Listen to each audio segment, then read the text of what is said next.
Welcome everyone. Cook with Jase is back again and we're really getting through series 1 here, and today I want to share with you one of probably my favourite recipes. It is our curried falafel and minted yogurt recipe.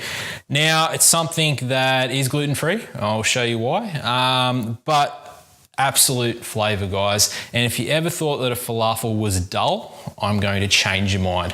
Packed full of nutrition, and the base is chickpeas, with honestly, people are not eating enough legumes within their diet. The amazing health benefits of legumes are something that's really understated. So let's have some fun with this today, guys, and let's show you how you can use this and fall in love with it.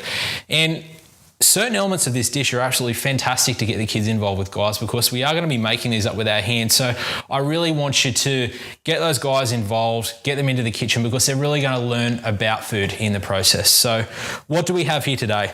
We've got probably one of the world's biggest red capsicums out. I found this today and I couldn't walk past it. Fantastic ingredient to put in these falafels. We've got a zucchini, a couple of red onions. We've got 3 eggs. We've got 2 400-gram tins of chickpeas. I got these without the added salt in the tin. Now you don't need the added salt because we're adding a little bit to the recipe anyway, but if you end up getting the standard ones, that's okay too. We've got the base for our mint yogurt, which is around about a cup of Chobani fat-free yogurt there. I've got some mint, which I'm lucky enough to have a mint plant out the back there, so I've got some fresh mint, which will be fantastic. We've got some quinoa flakes, and this is very much the element within the falafel balls that'll help bring it together, dry that mixture up. But quinoa by nature is gluten-free, so that is why we're using it today, to open up to everyone who's celiac or have a gluten intolerance out there. It's safe for you guys to have. We've got some good quality curry powder, whether it's Keen's, Clive of India, whatever it might be, your preference.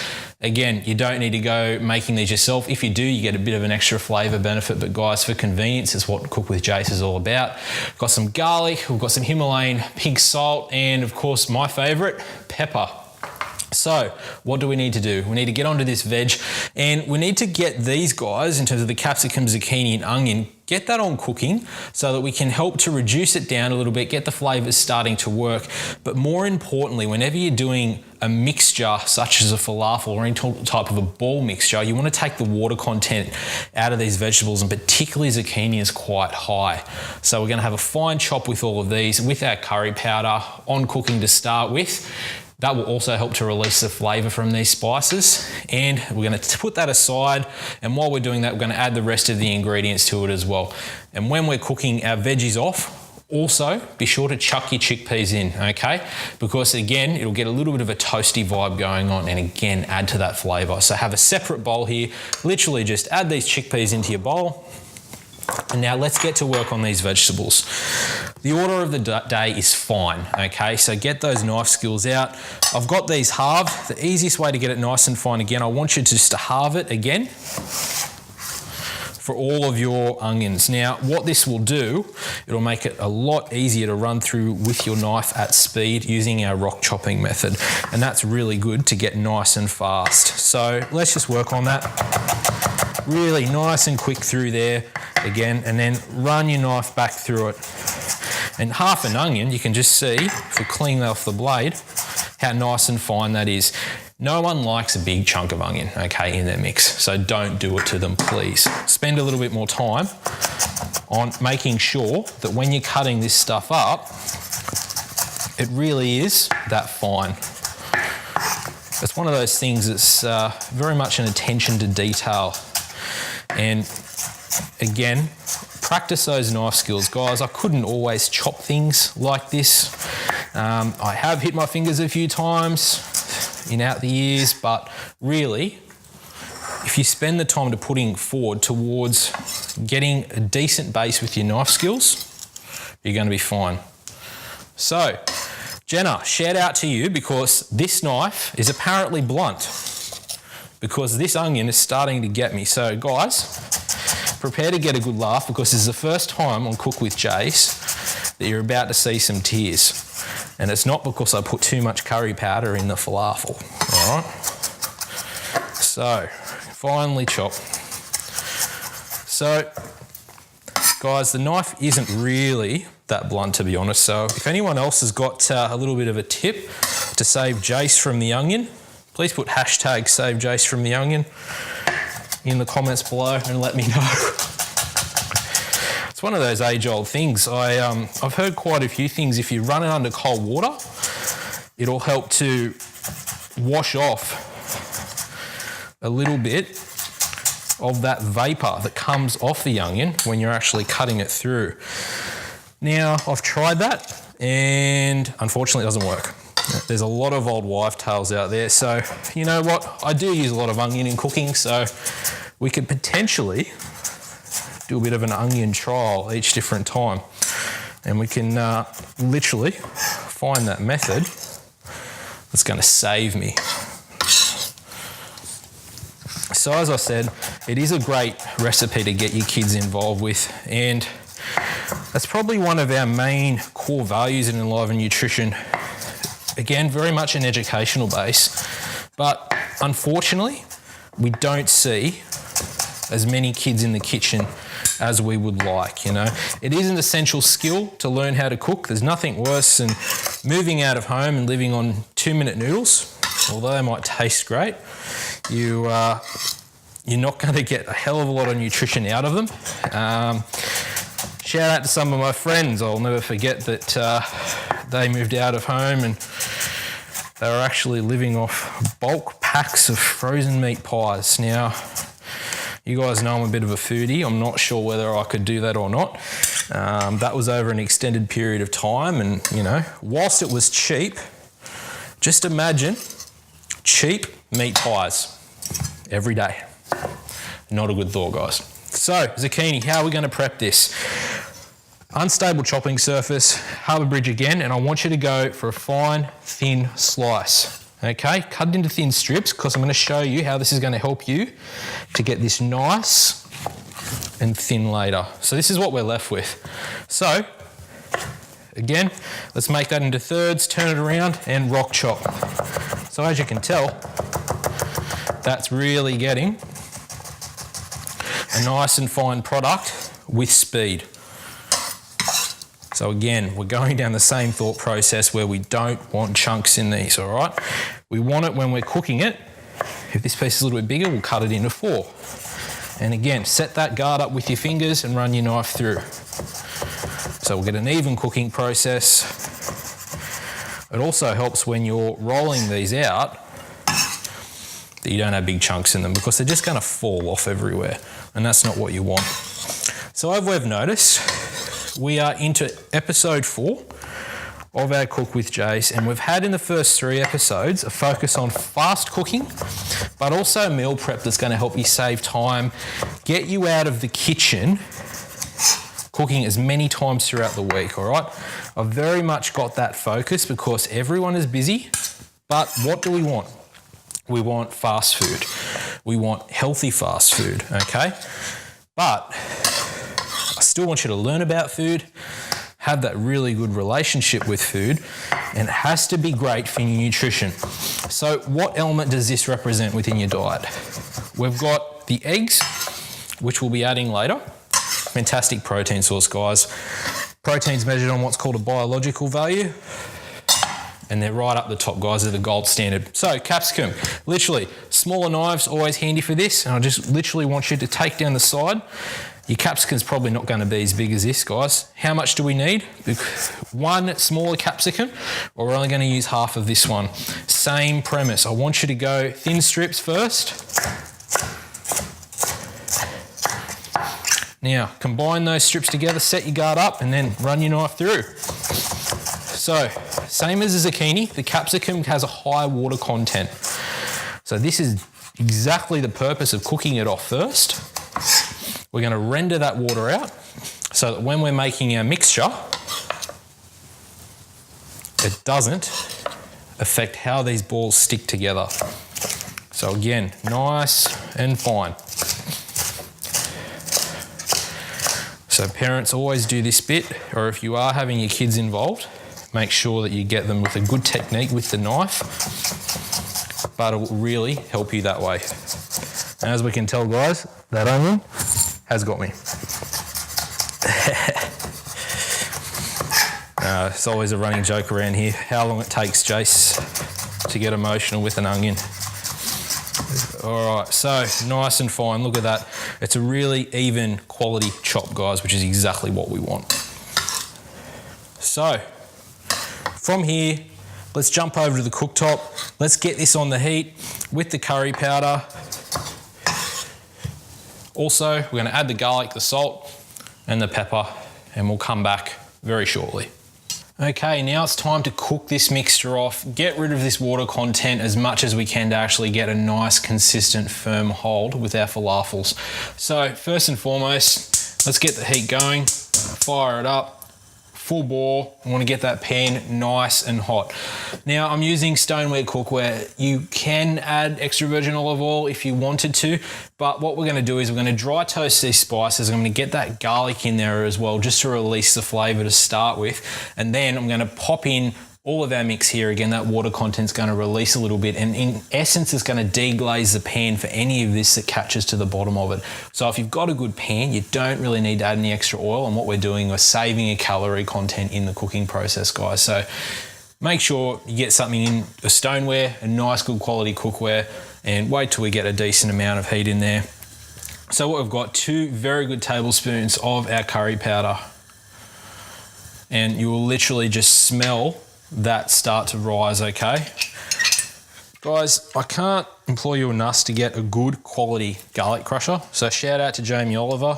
Not sure if you're watching yet, Jamie, but honestly, best garlic crusher I've ever owned, and I've busted a few. So you get a bit of a workout, guys. You can put your garlic in to this mix, and you don't need to remove the actual skin. You can just pop it in there. So I've got 6 smaller cloves of garlic here. You can use 2 larger cloves, guys. And the best part is all the mess is going to be contained within your garlic crusher. And look at that. All the mess inside. We're starting to get a sizzle. The room is filling with an awesome smell right about now. Just because we're dry toasting this curry powder first, okay? Releasing that flavor, as you can see. So as we're getting a little bit more heat, now's about the time when we're going to start to think, let's get this mixture into the pan. And that's exactly what I want to hear as soon as we start this process, guys. We want to hear that sizzle. All right. Now, there is a way that you can make these mixtures, and to save time, you can take this step out. But honestly, guys, if this is something you're going to be using in terms of a meal prep, owe it to yourself. Spend that little bit of extra time to cook this off. It is so worth it, okay? And not only just for the flavor, but for that end product, when you can actually make it so much easier when you're putting these balls together without that added moisture content. So that already, the colour is absolutely fantastic. We're really starting to release that water content and really magnify the flavours within this mix. Okay, so good grind of black pepper, and I mean a good grind, all right? We've got a decent sized mix here, 800 grams of chickpeas alone. This really, I mean, depending on the size of your falafels, can be something that if you're living alone, you've got a week's worth right there. For a couple of people, you could potentially, again, depending on how big you make these falafels and how you use them, almost get a week's worth out of this mix, okay? So you're cooking once, and the benefit that you're going to get because of that is massive. So in every essence of this, it is healthy, fast food. And that's what it should be. It's real food, okay? There's a lot of options on the market now where you can actually get pre-made meals. But honestly, I don't think there is anything as good as actually making this yourself. So we want a good pinch of our pink sea salt there. And now it's literally just a waiting game. I want you just to keep some movement on that, making sure it's turned over. All of those dried spices at the bottom of the pan have now lifted off. So there's a method called deglazing your pan within cooking. And traditionally, I mean, if you're cooking a meat, you get a caramelization on that meat or any sort of product that you're cooking, but that'll leave a bit of a residue on the pan, and that residue is just pure flavour. So what they do deglazing, and generally it's with some sort of a liquid base, something like a vinegar you could use to deglaze your pan. Red wine is another common one that you can use to deglaze the pan.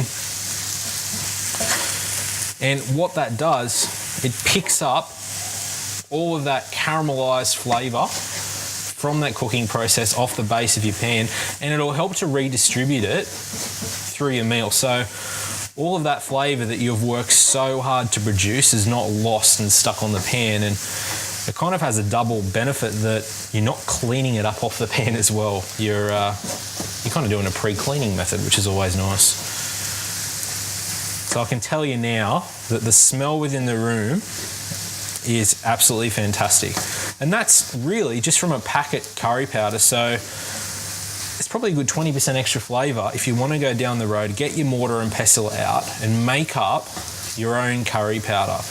Everyone that has had a traditional curry in a really, really good Indian restaurant where they actually make their spice mixes up themselves, yes, you can taste the difference. So this is something that will get us as close as we possibly can without having to spend about half an hour to make up that curry mix. Okay, and guys, look at that colour.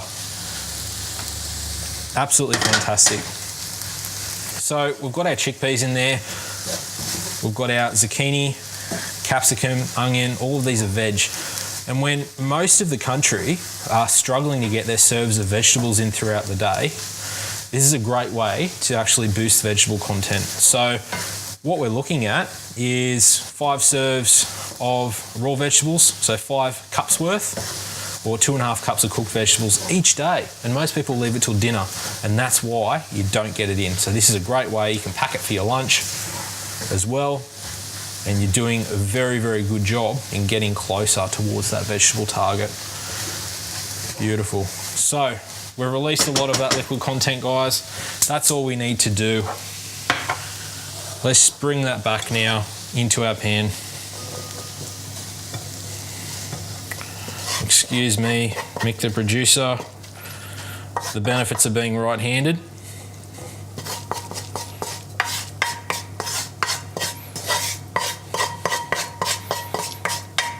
Okay, so still got a little bit of runniness there. I want to cool that down.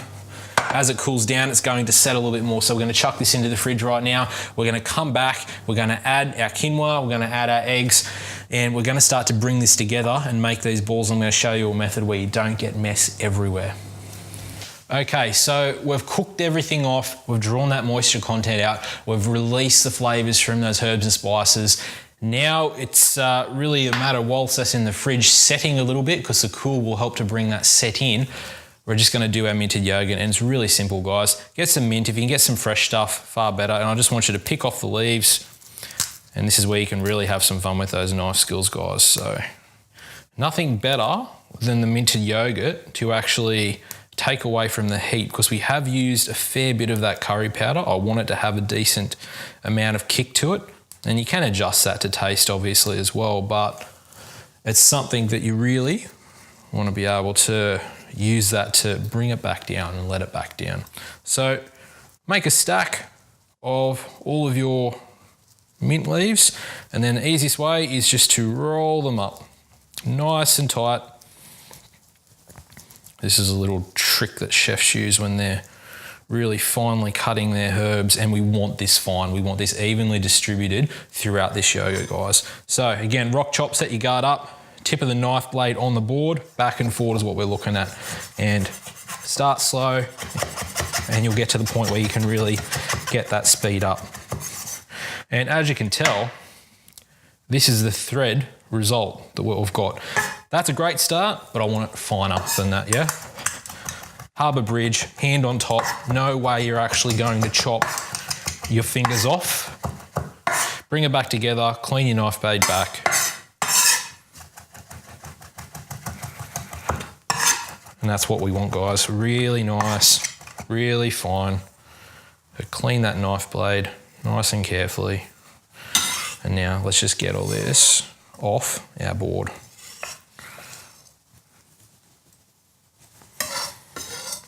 Such a great combination with the curry mix, and even with the chickpeas as well. The minted yogurt really works well. So all we need is to just grab a spoon to mix together.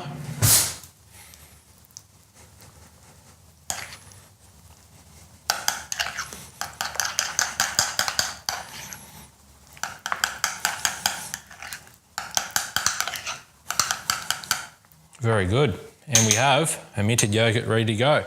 So we're going to pull the mix out of the fridge now. We're going to add the eggs, add the quinoa, mix it together into balls. I'm going to show you a method that when you're mixing these things together, you don't have mess going everywhere. You don't have it sticking to your hands, okay? Make it nice and simple. Okay guys, we're back to the point where we can actually work with this mixture now. It's cooled down, it's actually set a little bit better than actually when it was hot, when it came off the pan, which is exactly what we want. So it's time to add the rest of our ingredients. So 3 free-range eggs. Now, I don't know where you sit on the fence in terms of your eggs, but you know, the thought of the poor old chooks in the battery cages doesn't sit well with me, guys. So please go free-range with your eggs. I know it's a little bit more, but okay, I'll just quickly rinse my hands. Now, shout out to my grandma, the world's best potato masher. Now, this is what you need, something to mash it there, but I'm telling you, they don't make them like they used to, all right, guys? So this is where you can have some fun. And please, as I said, if you don't mind a little bit more mess, get your kids involved. Seriously, get them in the kitchen, get them playing with food. We really want to bring this together, mash those chickpeas down now. And it will also combine that egg mixture in there as well. So, I did mention that this recipe is gluten-free. The beauty of using quinoa, okay? A lovely grain, high in protein, great source of carbohydrate, power you along. Anyone that's been to our performance essentials food as fuel presentations, I'm going to ask you what sort of a nutrient our carbohydrate is. It's our performance fuel, guys. Okay, it's our rocket fuel. So this is a fantastic form for that. Now, half cup quinoa flakes. This is going to help to dry it out a little bit. We're going to draw up some of that moisture content from the mixture, which is exactly what we want to do, guys. Okay, now's the fun part. Now you can leave the kitchen and get the kids in there. Kidding.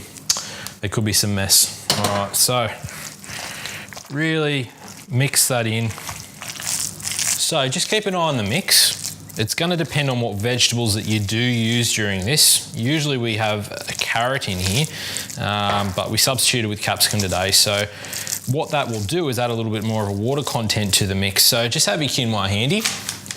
Where we started off with half a cup, I just want you to keep adding a little bit more, incorporating that into the mixture so that we get a bit more of a firm hold.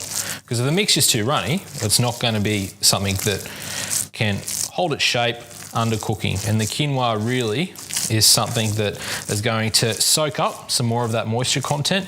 And as you can tell, all of that mixture is starting to come off the sides quite nicely. Just a little bit more, just to counteract what that capsicum. So what we've done, we've probably increased that now to about 2 cups of quinoa in this mix.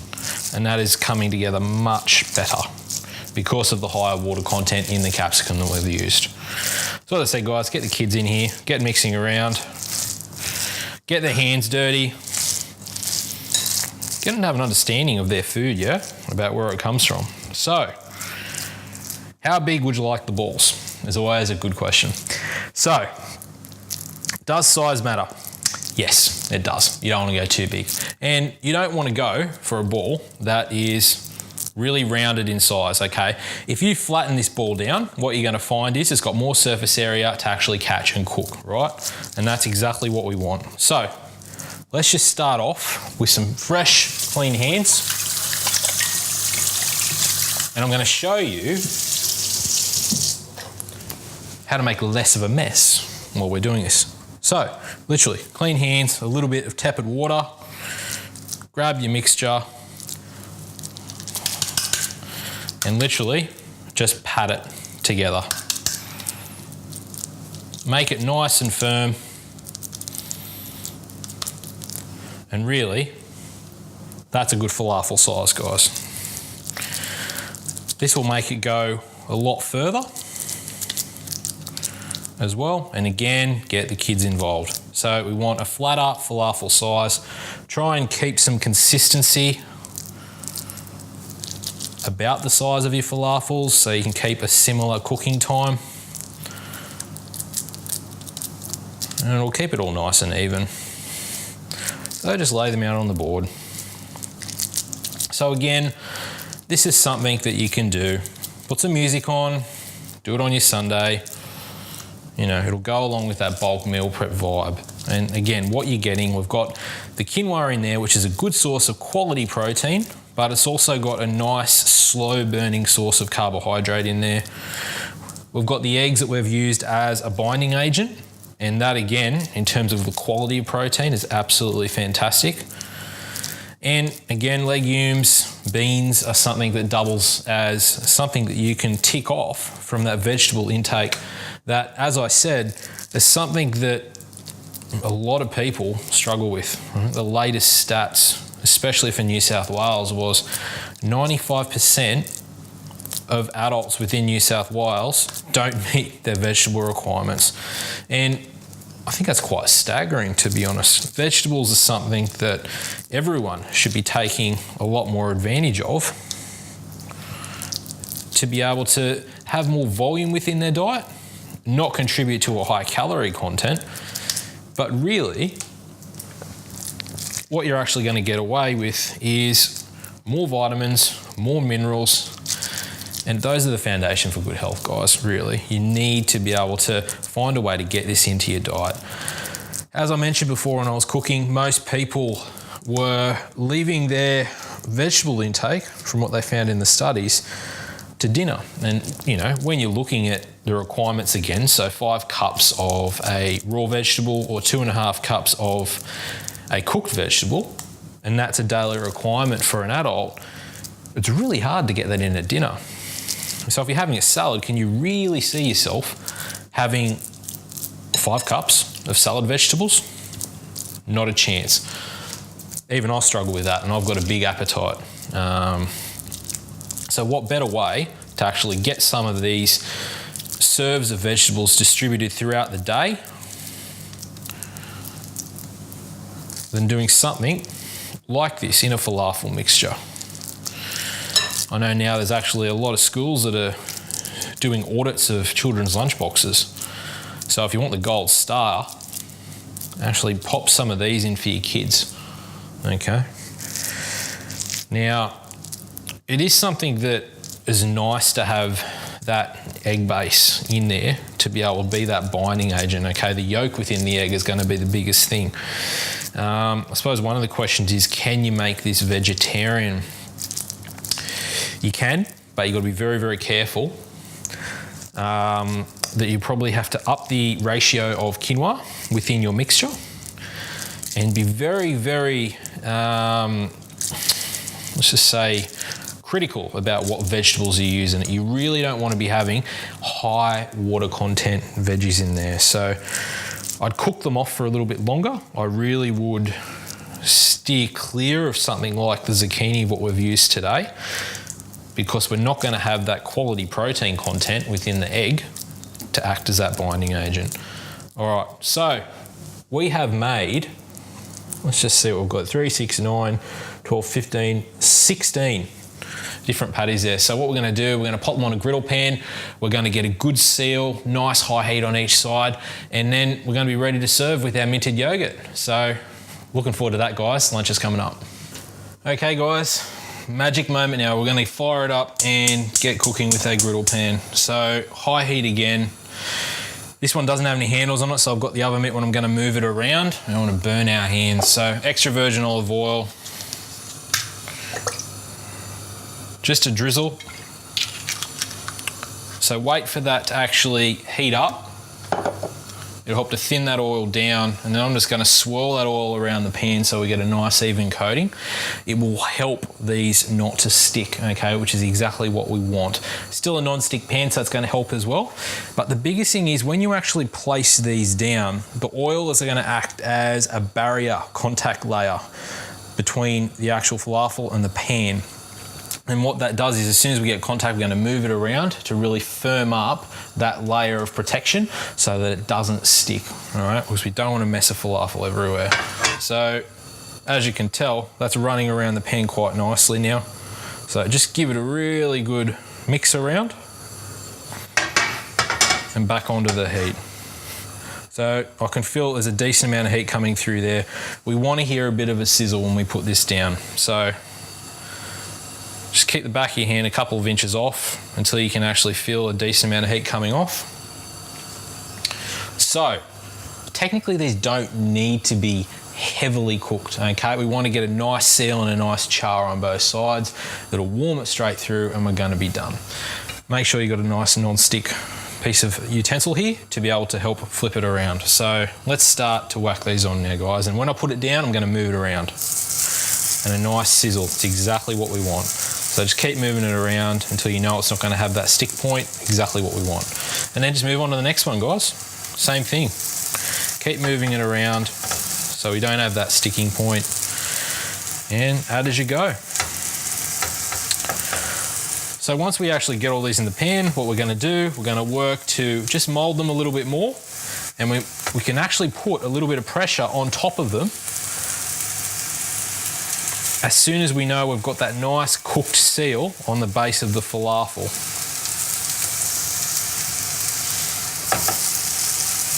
And just keep adding them through, give them that little bit of a wiggle, just to know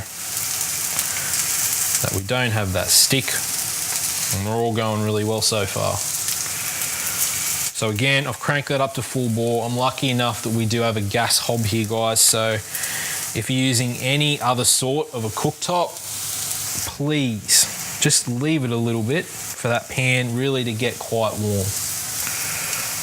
It's in the same vein as the other types of cooking that we've been doing so far on Cook with Jase, hard and fast, yeah? So gradually just give that little bit of a pat down. So lucky enough, this is going to be feeding the crew. I can tell they're getting quite hungry. So as you flatten down the falafel, as I said, we're actually increasing the exposure of this falafel to the heat source. So we'll get a nice caramelization happening from that surface contact with the pan. So when you're cooking on a cooktop like this, and especially with a larger size griddle pan, we've got the heat primarily focused in the center of your pan. That means the falafels on the outer edge, on the outside, aren't copping as much heat. So we're gonna want to, especially when we flip them over, we're gonna want to rotate them around, because you're gonna notice that the top middle lines here are gonna cook a lot faster. So again, be careful if you've got your kids involved in this part as well, always with hot cooking elements. As I said, this is something that you can really get some mileage out of from one cook. So crunching the numbers, I suppose a lot of you guys are wondering, you know, how much are these worth? So you can have a decent falafel size, the what I've got here. Our mixture has made 16 falafels. You're popping it just on 90 calories per falafel, guys. So that means when most people are having, you know, a main meal size, probably around between 400 and 600 calories for most people in the population, you can have 4 falafels and really not think twice about it. You can pair it with a salad, you can have it on a wrap, you could have it on a burger. It's a great alternative to having your traditional beef. As I said, these guys are packed full of flavour. They've got a bit of a bite in there. because we've used that curry powder and we've used a decent amount of it. If you're not a fan of having some heat within your food, I strongly encourage you to reduce the amount of curry powder, okay? So, let's just have a look at how we're going. We're starting to get a nice char mark, okay? It's exactly what we want. So as I said, the center ones are really going to cook a little bit quicker. So the question is, how long will these last? So generally speaking, in the first episode, we did our salad-based mixes. Now, what we do here personally, we make it up twice per week. So around about 3 days, potentially 4 days, you'll actually get out of that salad-based mixture. If you haven't seen the first episode, duck back, have a look, cook with Jase, and we've done the meal prep for a great salad base in there. We also did some roast veg as an option. That's something, but if you actually cook it up in bulk, you get a whole week out of. These guys here, because specifically we've used an egg content in there, I wouldn't really leave these go probably more 5 to 6 days, depending on how fresh your egg is. If you take the egg content out of there, and as I said, be mindful of the fact that if you're using a vegetable with a high water content, you are going to need a little bit more of a quinoa to dry that up, because you're not going to have the egg to bind it. So flipping that over, and as you can tell, we've got a nice colour on that centre part there. So once you move to these, and we've also got coming up, a lot of people have actually asked me if I'm a vegetarian because I've been cooking a lot of vegetables lately, and no, I'm going to please the meat eaters out there. We do have some meat coming up for you guys, so don't worry about that. But give this a shot. I mean, there's a lot of guys out there that, you know, would think legumes, beans, no, I'm not going there. That's not something I'm interested in. The flavour of this will change your mind, honestly. So just decrease the heat just a little bit now. And we've got that really nice seal. So the best part, the real hard work, is making sure once you've turned that over, you just give them a little bit of a wiggle, and that's not going to stick. Now we can actually put a bit more pressure on these falafels down. That's going to increase the cooking time. It's going to again flatten it down to make sure that we've got a nice surface area in contact with that heat.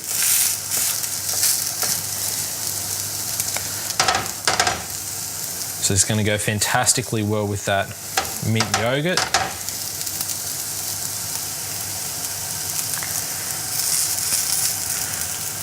So have some fun with this, guys. The real effort is getting that mixture right. You don't want it too runny. And these really don't take that long to cook at all, guys. Okay, now we're ready. So let's start pulling these off.